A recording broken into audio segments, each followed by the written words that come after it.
I want to get out. Let me out. And so then I heard the driver saying, this is enough. Just do it. What? Just do it already. Just do it. Do what? And I'm like, do it here. Do it here. And I'm like, what? Do what? And now I understood what he was saying. So I'm like, hey, what are they going to do? Right. They're going to kill me. I'm like, oh, shit. I'm going to get prepared. I'm like, scratch and bite. I'm like, that's all I can do. I mean, I got no options. You know? Yeah, what the hell is that? I got 3 guys in a cab. So the guy stopped. This guy shoved back my pocketbook. And this guy got out and he grabs me. So I thought he was going to me outside or kill me outside. He throws me to the ground, throws the pocketbook on me, has the gun at me. He's like, you take a look back, I'm going to pop a through your head. Oh my God. And then took off. And that's when the panic started. I bet. Then I started driving. I was like, oh shit. I had no idea where I was. Oh my gosh. Okay, we are not trying to bash Ecuador. No, I got mad love for Ecuador and all of the countries that we rolled through. But we also got love for the truth. That's right. If you're new to our channel, you know that we record our travels, share tips, resources, share our experiences. We highlight a lot of the good, but we don't shy away from the bad. No, sir. This is a reality travel channel. And in reality, we've heard some things, seen some things firsthand here in Ecuador that we want to share with you. So in today's video, we're talking about what seems to be an uptick in crime in this country. We're going to talk about Ecuador. We're going to talk about what we believe some of the root causes of these things are. And we're also going to take a look at some of the countries that we've been to before and kind of compare how we feel the safety is between those countries and Ecuador. Yeah, man, just as a barometer check if you've been to any of those countries. So that's what we plan on doing in this episode. Let's chop it up. Let's go. There seems to be a serious challenge with crime and security in Ecuador.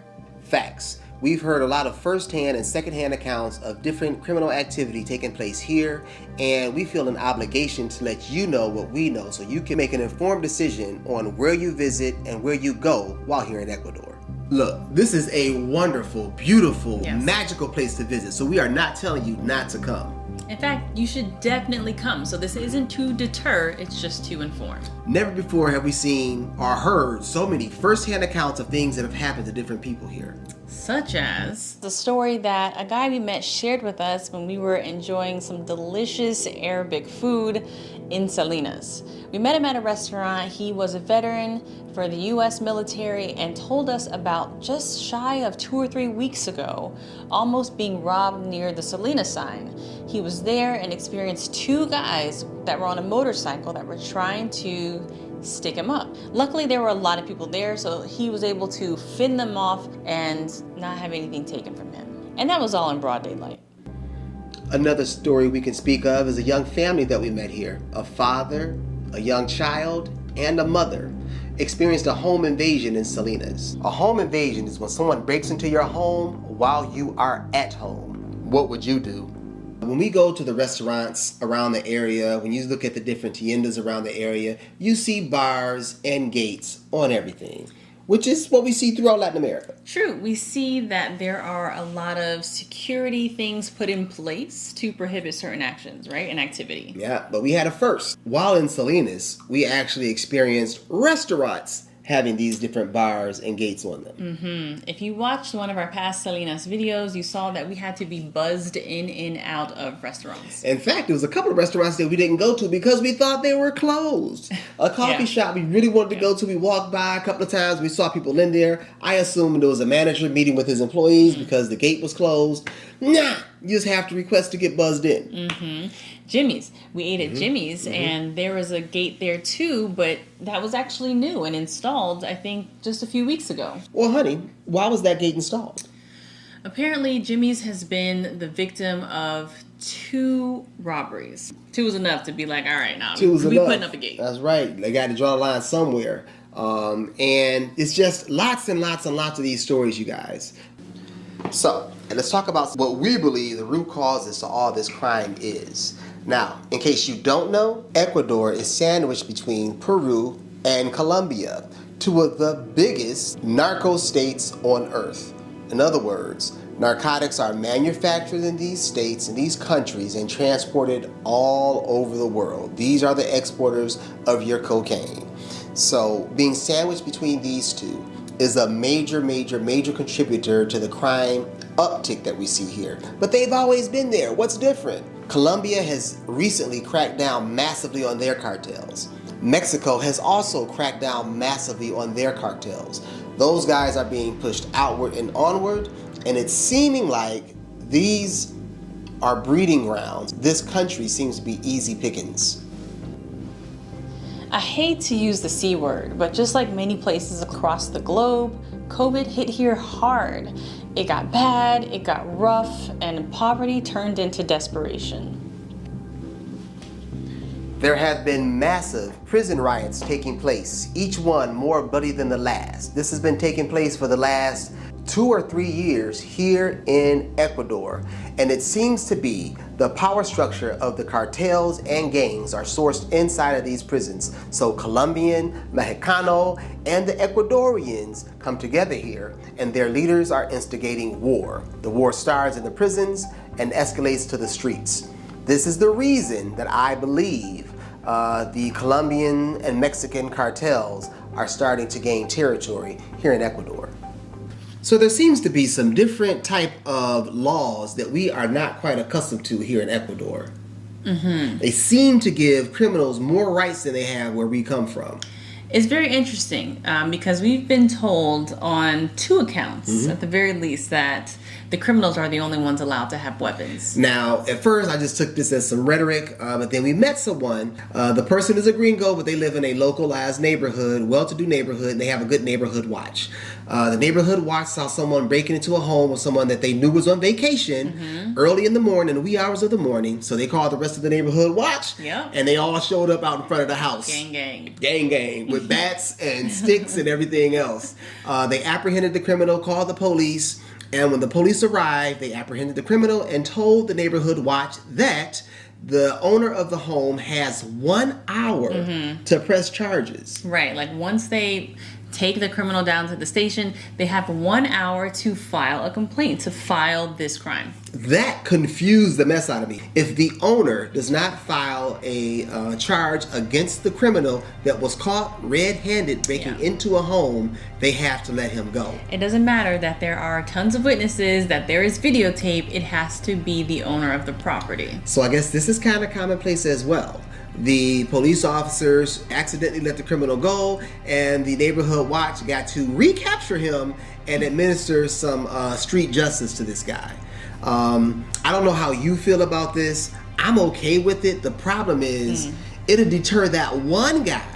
But that's not a deterrent for the other people who are out here hungry looking at these different houses. Right. It's definitely a good support system that neighborhood has. They look out for each other. But in regards to the criminals being the only people who can have weapons, people seem to believe that having weapons is illegal here. So that process might be very bureaucratic and filled with red tape.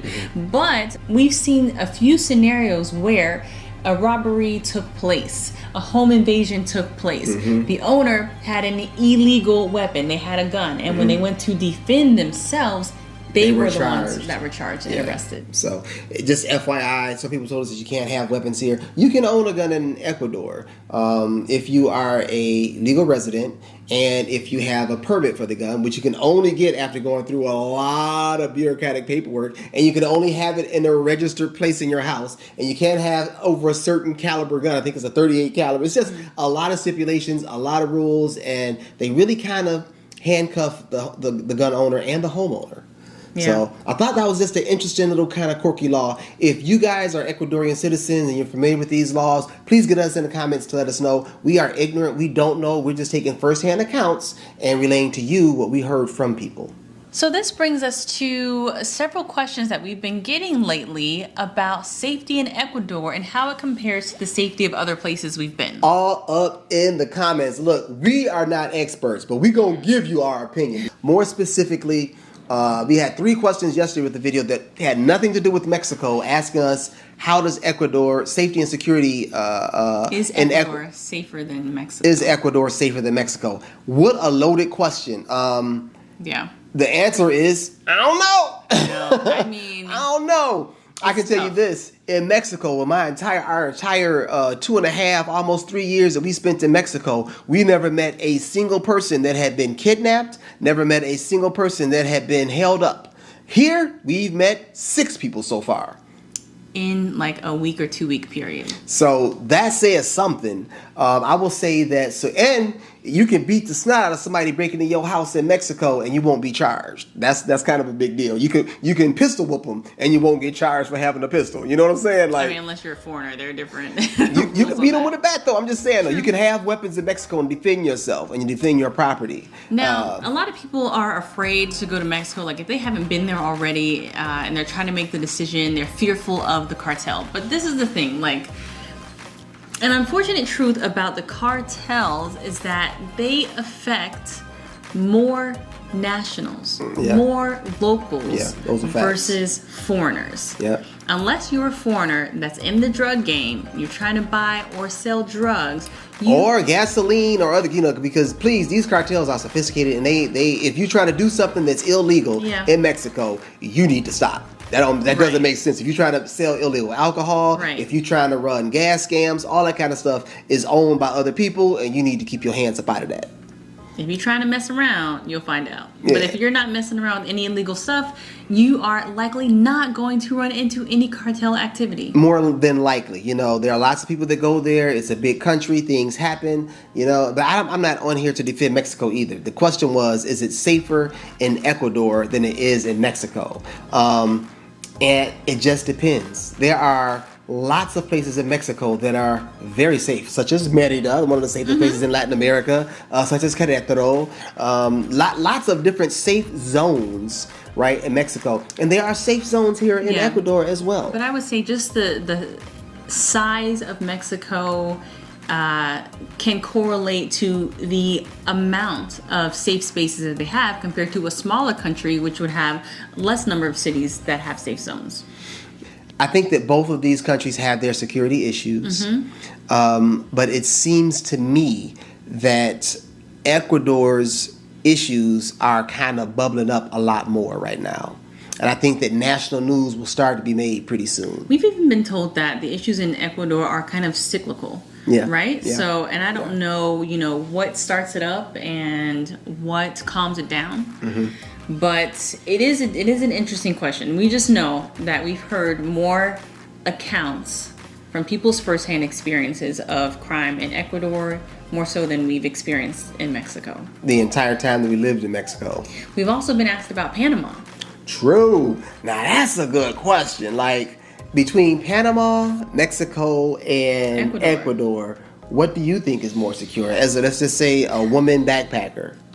Oh man. Well, Mexico just is a huge country. There are lots of places that solo female travelers can go, and I feel like they would be safe. But because it's huge, there are also lots of areas that you should probably stay away from. I'll say this, you guys, and this is a shameless plug. We have a course all about Mexico and living 180 days at a time in Mexico. In other words, without the residency. You're going there because you want to spend 180 days, okay, or less. We go into detail about the safe places, the not so safe places, and how to live a good life in Mexico.